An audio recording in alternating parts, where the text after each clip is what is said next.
oportunidade, que me deram a oportunidade de vir aqui para poder dividir um pouquinho com vocês o meu estudo. Então, quero agradecer pela oportunidade do trabalho e parabenizar a vocês também por essa obra maravilhosa, porque não é fácil, né? É muita luta, muita determinação, muita persistência. Então, parabéns, vocês estão de parabéns. Mas não deixa de fazer aqueles macarrões, por favor, tá? Mas não esquece da macarronada vegetariana, por favor. O último não teve. Bom, esse tema eu escolhi porque eu sou muito amante dos animais, sou apaixonada pela natureza, e aí eu fiquei pensando, gente, para Deus não tem diferença, tudo é criação, né? Nós todos, tudo o que há é criação do mesmo Pai. E aí eu fiquei pensando, né, nas parábolas que a gente vai falar sobre, e aí eu resolvi fazer com esse tema, tá bom? Então, Deus falou assim. Bom, então vamos lá.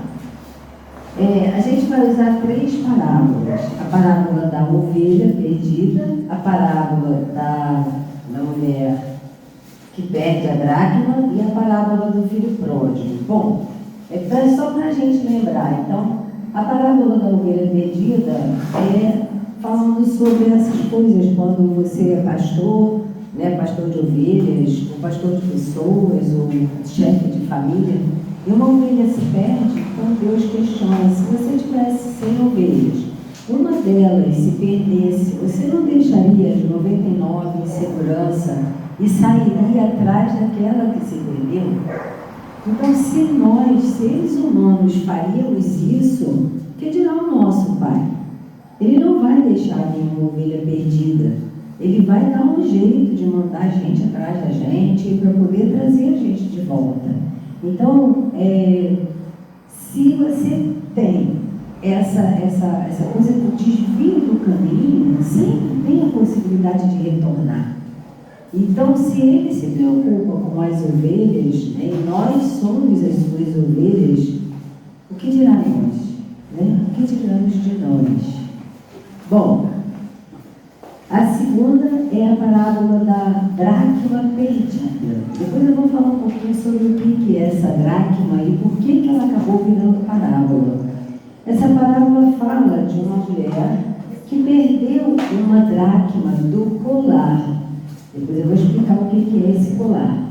E aí, perdendo essa dracma, ela teve que acender a candeia, varrer a casa e procurar diligentemente essa dracma, porque era uma questão importantíssima achar essa dracma.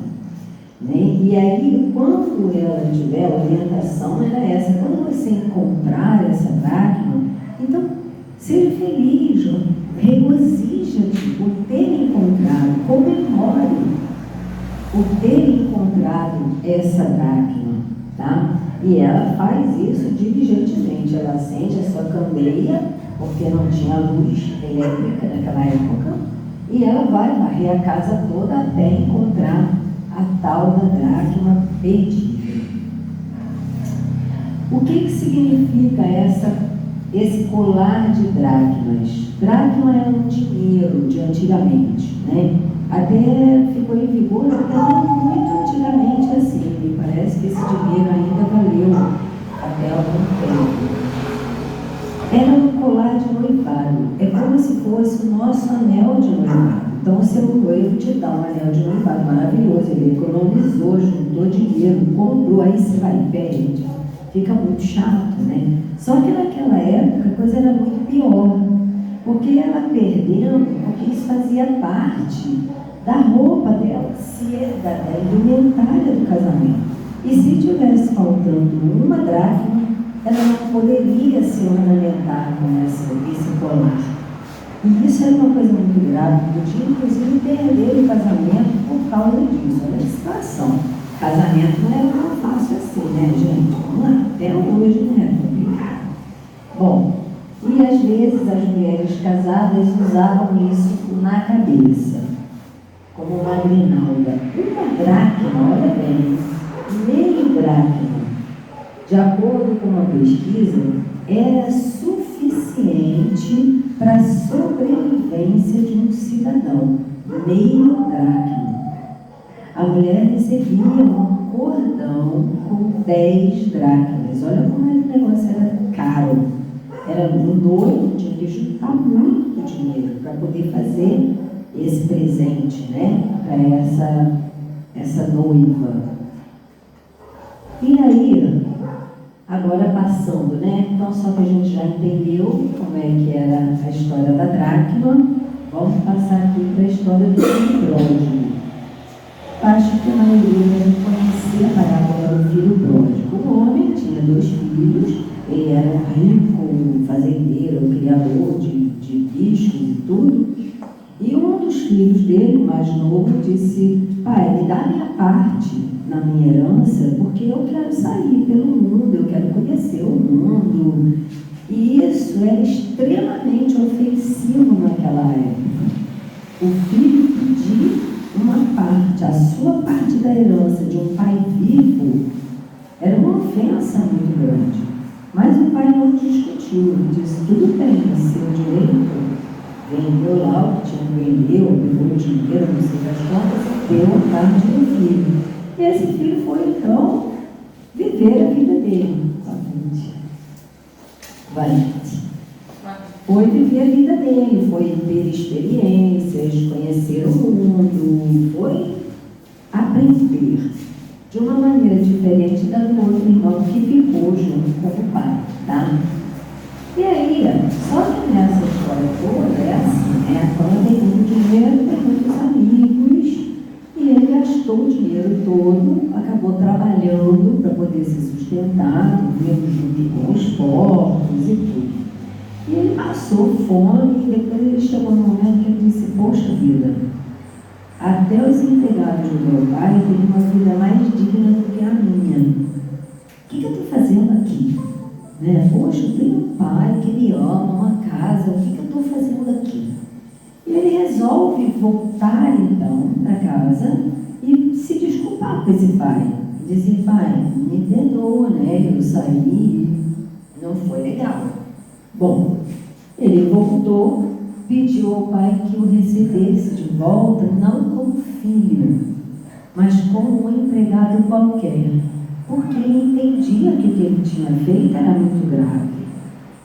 Mas qual é o pai que ama um filho voltar para casa? Eu fico pensando, as mães, os pais que têm filhos usuários de substâncias não legais, né, de drogas, quando eles saem das drogas, quando eles saem dos vícios, quando eles se recuperam, que alegria que deve ser para essa mãe e esse pai, né? Que bênção que deve ser isso. E foi uma situação parecida. Ele voltou para casa e o pai falou: não tem esse negócio não, vamos lá, vamos fazer uma festa porque você voltou. Aí falou para os empregados: nada melhor, coitadinho do novilho, o novilho é que se lascou, aí nada melhor o novilho, né? E vamos fazer a maior festa aqui e tal. Aí o outro filho falou: poxa, eu fiquei aqui o tempo todo do teu lado, trabalhando, e tu nunca matou novilho nenhum por minha causa, e agora esse daí que foi, aprontou, voltou, e aí tu vai matar o melhor novilho? Aí meu pai falou assim: olha, faz o seguinte, não liga não, deixa isso para lá, vamos festejar, porque ele estava, é como se ele tivesse morto e reviveu, ele renasceu. Então vamos comemorar, porque tudo que eu tenho agora é teu. Porque o pai já tinha dado a herança para o filho que foi embora, ele não ia tirar nada do filho que ficou. Tudo que ele tinha, o rapaz estava cuidando daquilo que era dele mesmo. Se parar para pensar, ele não estava só cuidando das coisas do pai, ele estava cuidando do futuro dele. Então não fico chateado não, vamos receber esse seu irmão, porque ele voltou, ele está bem, né? E aí, o que tem em comum nessas 3 histórias? O resgate né? O reencontro daquilo que se perdeu, daquilo que era muito valioso e estava perdido. Então, eu acho muito interessante que na mesma, vamos dizer assim, na mesma panela estejam os animais, os humanos, mulheres e homens, porque naquela época as mulheres não tinham a mesma liberdade que tem agora, não é? As mulheres não tinham o mesmo lugar na sociedade que temos agora, depois de muita luta. Então, naquela época já houve essa preocupação de colocar os três no mesmo nível. Eu achei muito legal essa comparação de que os três são importantes. Não só os homens, mas os animais, as mulheres, os seres humanos. E na verdade não tem muita diferença. Nós somos animais também. Só que somos animais humanos e eles são animais não humanos, não é? Mas a anatomia é muito parecida. Tanto que eu falei para a minha gata que ela vai me consultar, porque ela é maravilhosa. Então eu vou consultar com ela porque ela é fera, loucura.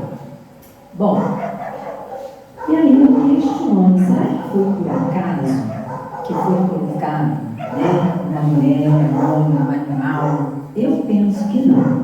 Por quê? Porque para Deus não existem favoritos e nem excluídos. Para Deus nós somos todos irmãos. Nós, a natureza, os seres humanos, os não humanos, a natureza, porque tudo é criação do mesmo Pai. Eu não sei aqui quantos filhos cada um tem, se tem filho, se não tem, mas quem tem mais de um filho, será que poderia dizer que eu gosto mais desse do que daquele? Eu acho muito difícil. Eu só tenho uma, então eu não posso falar porque eu não sei. Mas eu tive uma irmã e depois vieram mais três, depois de mim. Não havia diferença. Às vezes tem um pouco mais de afinidade com um do que com o outro, porque um pensa coisa diferente do outro, mas todos os filhos, pelo menos eu conheço os pais que amam seus filhos, aí eu morreria por eles. Eu morreria pela minha vida 10 vezes se precisasse. E pelos netos também, mais 10 de cada um, aí já estou morrendo 30 vezes, né? Porque o amor é o mesmo. Não tem essa coisa dessa diferenciação, não é? Bom, e aí vem 2 versículos de Jeremias. Vós me buscareis e me encontrareis, quando me buscardes de todo o coração. Precisa ter sinceridade na busca, honestidade e vontade de encontrar, né? Pois eu sou Deus de perto e não de longe. Eu fiz uma palestra uma vez sobre o Pai Nosso, que fala assim, que o Pai Nosso original, o Pai Nosso, porque tem um livro Pão Nosso, e às vezes me confundo tudo. O Pai Nosso original, que é o Semelhante Celestino, fazendo tradução do hebraico e tudo, ele fala que na verdade não é Pai Nosso que estais no céu. Porque isso distancia esse Pai de nós. Porque coloca o Pai lá e a gente aqui. O original seria Pai Nosso dos céus. Ou seja, de todos os céus, de todo o universo. É um Pai só. Isso faz muita diferença. Não é? Faz muita diferença porque traz ele para perto. Porque eu sei que ele está aqui. Eu sei que ele está em mim, se ele está em você, se ele está em você. Né? Bom, aí perguntaram para Jesus, né?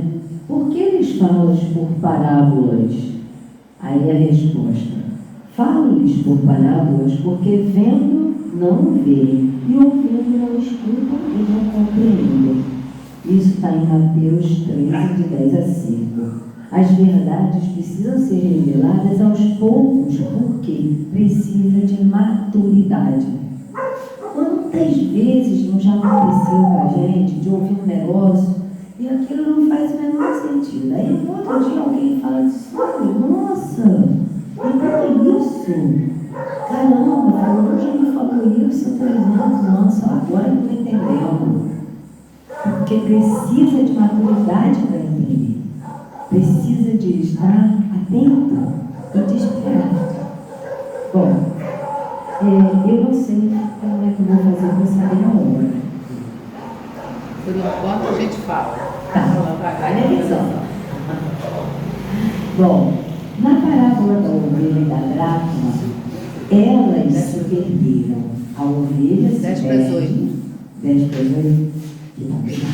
A ovelha se perde porque ela vai no caminho desavisadamente, ela não tem consciência do que ela está fazendo, ela não tem consciência, gravem bem isso, ela não tem consciência, então por isso ela se perde, porque ela escolhe um caminho desnorteadamente.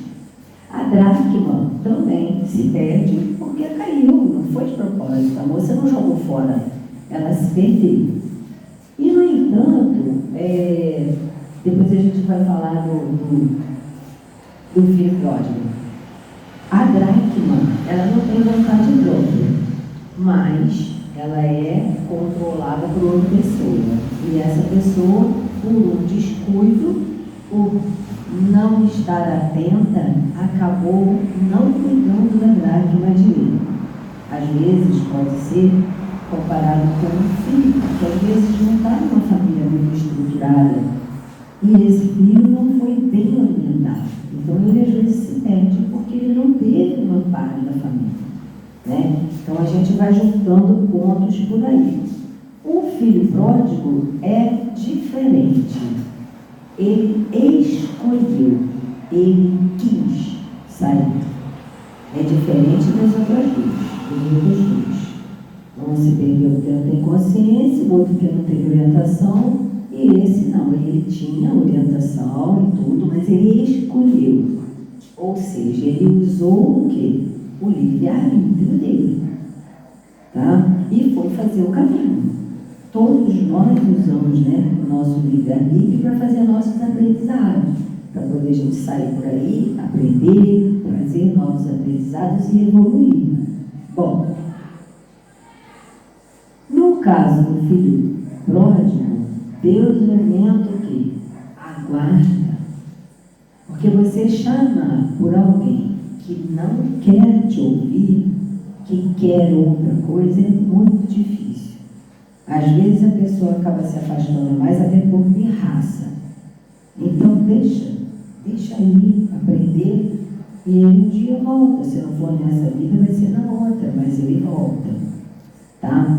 Então, quando ele voltou, o pai, lembra o pai lá na fazenda, ele não julgou esse filho. Ele podia ter falado, muito bonito, né? Agora, né?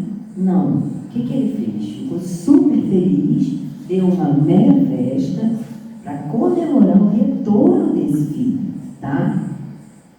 E o nosso pai também não nos julga. Deus não julga. A gente vai fazendo e vai refazendo. E a gente tem a oportunidade de a cada encarnação fazer melhor. Mas ele não chega e vai dizer, você fez, hein? Agora, tá ferrado. Não tem nada disso. Ele faz, deixa você à vontade, usar seu livre-arbítrio e você vai evoluindo e vai aprendendo, tá? Bom, o irmão que não quis ficar feliz, né, que ficou triste, ficou chateado, ficou com ciúme e questionou o pai, e o pai disse, deixa, né, o pai entendeu que ele estava sofrendo também, poxa, eu fiz tudo certo, né, o pai também não julgou esse, porque ele estava sofrendo de ciúmes e etc.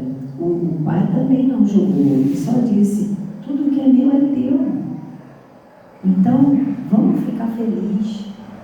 Todo o tempo, o aprendizado que a gente faz deu uma topada, o que eu preciso aprender com isso? Se eu cair, o que eu preciso aprender com isso? Né? E vamos lá, vamos ficar felizes, não vamos ficar reclamando da vida, reclamando porque está ruim, reclamando porque está pouco, reclamando porque está frio, reclamando porque está quente. Vamos curtir, vamos aproveitar. O que eu tenho para aprender com essa situação? Essa é sempre a palavra de Deus para nós.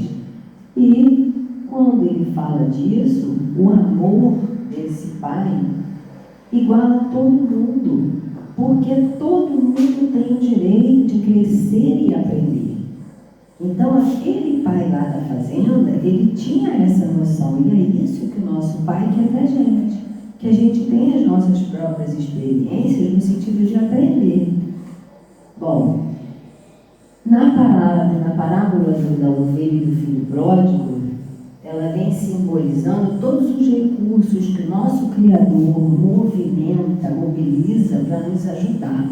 Vai atrás da dracma, liga a candeia, varre a casa, vai atrás da ovelha, não é isso? Então, são os nossos mentores. Ensinando no nosso ouvido, não vai por aí não, vai por aqui, olha, não faz isso. Então, esses são os nossos recursos, né? Dos mentores que a gente tem, dos nossos anjos da guarda, que nos auxiliam na nossa jornada. E como tem, né? Tem anjo da guarda que deve ter um trabalho danado, porque às vezes a gente, né, faz umas coisas assim que, né, fica, nossa Senhora. Bom, e por que isso, né? Porque tudo o que ele quer é que a gente evolua e volte para a unidade, alcance a perfeição. Afinal, eu e o Pai somos um. Isso Jesus nos deixou muito claro, não é? E ele se importa com tudo, porque tudo evolui. Na criação, tudo evolui. A candeia, o que ela simboliza, né? Se a gente for pensar no simbolismo da situação toda, naquela a moça que teve que acender a candeia, varrer a casa. A candeia, ela é a nossa consciência desperta, enobrecida com todos os ensinamentos que a gente recebeu do Cristo, afastando as trevas, né? Então, nos iluminando. O azeite simboliza todos esses ensinamentos de Jesus que vieram para nos mostrar o caminho, para nos dar a diretriz que a gente deve tomar. E aí, despertando e alimentando a nossa chama interior, o nosso despertar. A candeia. Ninguém acende uma candeia para pô-la debaixo do alqueire. Põe-na, ao contrário, sobre o candeeiro, a fim de que ilumine a todos que estão na casa. O que significa isso? Quando você desperta, não esconde isso, seja você mesmo, porque a sua luz vai iluminar quem está em volta. Não é tentando convencer ninguém, é sendo. Então, quando você se ilumina e passa a agir de outra forma, as pessoas em volta mudam também. Então, até me lembro olha só, eu não sou exemplo de nada, tá? Não mesmo. Mas aconteceu um episódio muito interessante. Eu peguei um táxi no Rio para ir para estava indo, não sei se eu estava voltando para a rodoviária, para casa da minha amiga. E a gente pegou um engarrafamento, o pessoal cortando, aquela coisa toda, e o motorista estressadíssimo. Aí eu peguei o motorista e falei, olha, essa é uma boa oportunidade para a gente aprender a ter paciência, né? A exercitar a paciência. Aí ele virou para trás e falou assim, você é espírita? Eu achei tão engraçado. Eu falei, sou. Aí ele, deu para perceber. Eu falei, né? Se foi só isso que precisou para ele perceber, tá bom. Agora, graças a Deus que eu estava no dia do cuidado, porque corri o risco de eu estar junto com ele, reclamando do engarrafamento. Que bom que eu não estava. Então, assim, são mínimas coisas que às vezes você faz e tem uma repercussão. E uma vez que você fez, não tem como voltar atrás. Né? Igual a palavra, uma vez que você soltou, não segura mais, ela vai embora. Bom, e acender a candeia indica que ela se preparou colocando azeite e cuidou, ou seja, ela cultivou essa consciência, né? Para que ela estivesse pronta para despertar. Não, fiz besteira aqui. Socorro. Bom, a mulher da dracma perdida, né? Aqui uma organização interna foi necessária, porque quando você varre a casa, você está fazendo o quê? Você está movimentando a energia e arrumando. Quando a gente não está legal, não sei se acontece com vocês, é muito comum que as nossas gavetas virem uma bagunça total. Quando você começa a se organizar, você tem um ataque de arrumação. É ou não é? Eu não sei se é só comigo que acontece. Aí você olha assim, você, nossa, mas isso está tão bagunçado, que você começa a tomar, isso é que eu não quero mais. Aquilo ali, na verdade, é uma manifestação do lado interno. Você está começando a se organizar. E aí, o lado externo vai refletir o seu lado interno. Então, é uma construção de todo dia, né? Todo dia a gente tem alguma coisa para arrumar. E a escritura menciona que ela precisou varrer a casa para arrumar. E igualmente a nós, que a gente também precisa varrer a casa e organizar, a fim da gente se iluminar. O que inclui essa... Ai, meu Deus, de novo, gente. Apertando ela errado. Apesar dela ter se preparado, ela ainda tinha que varrer a casa. O que significa isso? Tirar da gente as coisas antigas, aquele passado que não resolve mais nada, ele só serve de peso. O passado, ele serve de experiência e não de residência. Então, essa é uma coisa que a gente precisa ter em mente. Uma vez uma pessoa falou assim, eu posso deixar um passarinho pousar na minha cabeça, mas eu não posso deixar ele fazer ninho. Se referindo à maledicência ou à reclamação. E é mesmo, a gente pode até ter um momento que a gente escorrega, mas peraí, vamos recuperar, né? E aí, ele fala exatamente isso, você precisa tirar velhas crenças para que novos aprendizados venham, para que novas coisas possam entrar. Você não pode encher uma xícara que já está cheia, porque não tem mais o que caber, né? O monge estava, o neófito chegou para o monge e disse, ai, seu monge, você é o seu aluno. Ah, que bom. Ah, pois é, porque eu já sei isso, aquilo, e foi falando tudo que ele sabia. E o rapaz sabia muito. Aí o monge pegou a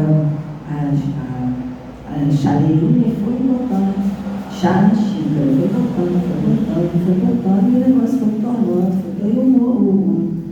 O discípulo estava olhando aquilo e falou, gente, mas o negócio já está cheio, está entornando. Aí ele falou assim, mestre, não cabe mais, já está cheio. Ele falou, pois é, você também. O que eu vou colocar em você? Você já está cheio. Se não esvaziar, não entra.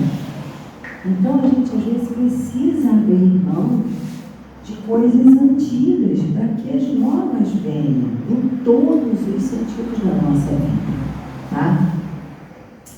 Bom, e procurar diligentemente é o dedicar-se, é o persistir, né? Vigiar, orar e vigiar, meu Deus, orar e vigiar, orar, vigiar, porque a gente escorrega aqui, né? E o significado é o mesmo do pastor e da ovelha, de tomar conta, de ser cuidadoso, de estar presente. Por quê? Para que a coisa vá.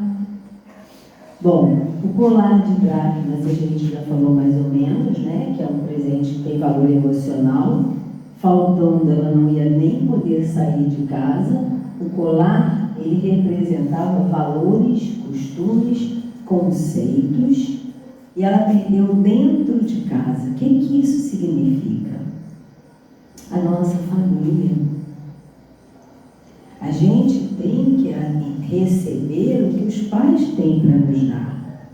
A gente pode fazer escolhas diferentes, mas a gente precisa receber os que os pais têm para nos dar, né? A gente precisa observar quais são as virtudes que nós recebemos dentro de casa, quais são as virtudes dos nossos pais, quais são as construções que eles receberam e o que a gente vai fazer com isso.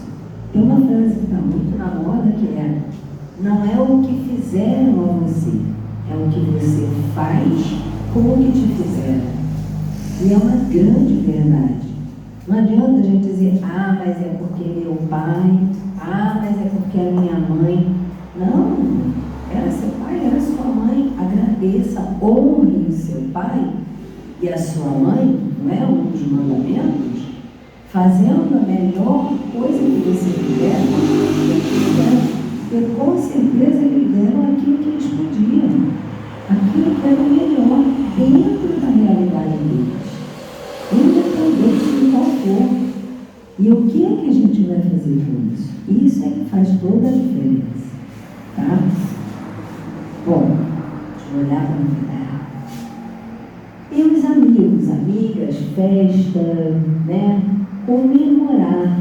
Por quê? Porque Deus se alegra quando a gente acerta, quando a gente evolui, quando a gente cresce, quando a gente se aperfeiçoa. Deus se alegra com a nossa evolução, porque é só isso que a gente veio fazer aqui. Na verdade, é só isso que Ele espera da gente, que a gente evolua. É o único determinismo que tem dentro da nossa vida, né?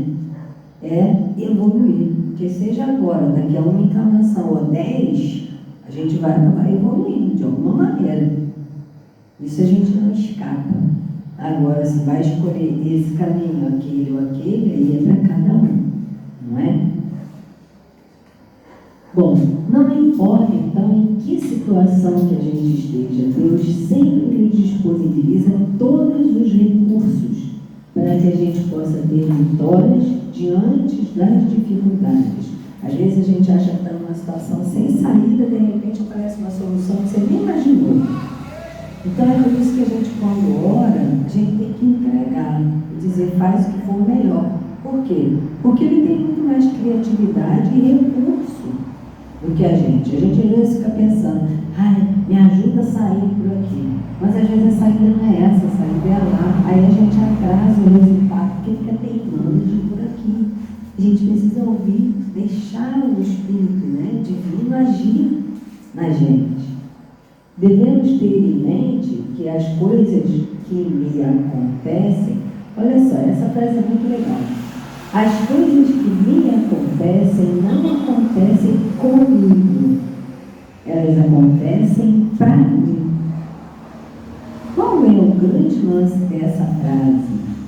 Quando você diz: ai, isso acontece comigo, só acontece comigo, tudo acontece comigo, você está como uma vítima, aquela pessoa que não tem nenhuma ação, não tem poder. Quando você diz: as coisas acontecem para mim, elas estão trazendo aprendizado, elas estão trazendo crescimento, elas estão vindo para que eu me melhore. Então muda tudo. Eu não sou mais a vítima, eu sou aquela que precisa aprender com aquela situação, por mais estranho que pareça. Deus ampara a todos indistintamente. E na questão 888 a gente pode ver isso. Lá está escrito assim: sede, portanto, caridosos, afáveis e benevolentes para com os que vos são inferiores. Sede mesmo com os seres mais ínfimos da criação e tereis obedecidos às leis de Deus. Porque também tem uma outra questão que é nosso dever sagrado: ajudar os inferiores. Inferiores não no sentido de que são piores, mas no sentido de que ainda estão um passo antes de nós no aprendizado, né? Então, se a gente já andou um pouquinho, mais será cobrado a quem mais foi dado, não é assim? Então, a gente tem que estar atento, nem para acho que ninguém. Não só isso, né? exemplo fala mais que 1000 palavras. E aí a gente vai estar obedecendo às leis de Deus. E aí eu trouxe aqui uma imagem onde tem vários desses seres, né, que a gente precisa cuidar. Eu não coloquei o ser humano porque é muito óbvio. O ser humano é muito óbvio, mas coloquei assim, de todos, né? Do mais leve, do mais tranquilinho, até os que são maiores, os que têm, às vezes, uma conotação de perigo, porque se a gente cuida da natureza, na verdade a gente está cuidando da nossa casa, não existe lá fora. Quando eu jogo um papel no chão na rua, eu estou jogando lixo no chão da minha casa. Eu não estou jogando na rua, estou jogando na minha casa, porque o planeta é a minha casa. Né? Então eu preciso estar sempre atenta ao que eu estou fazendo com a minha casa, minha grande casa, que o Criador me deu. E se cada um dos seus dias for uma centelha de luz, no fim da vida você terá iluminado uma boa parte do mundo.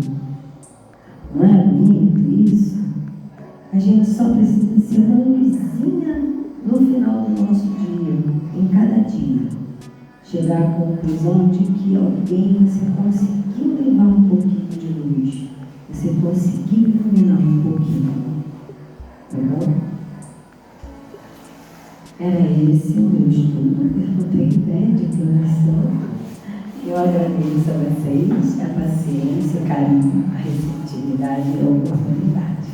Obrigada, gente. Obrigada.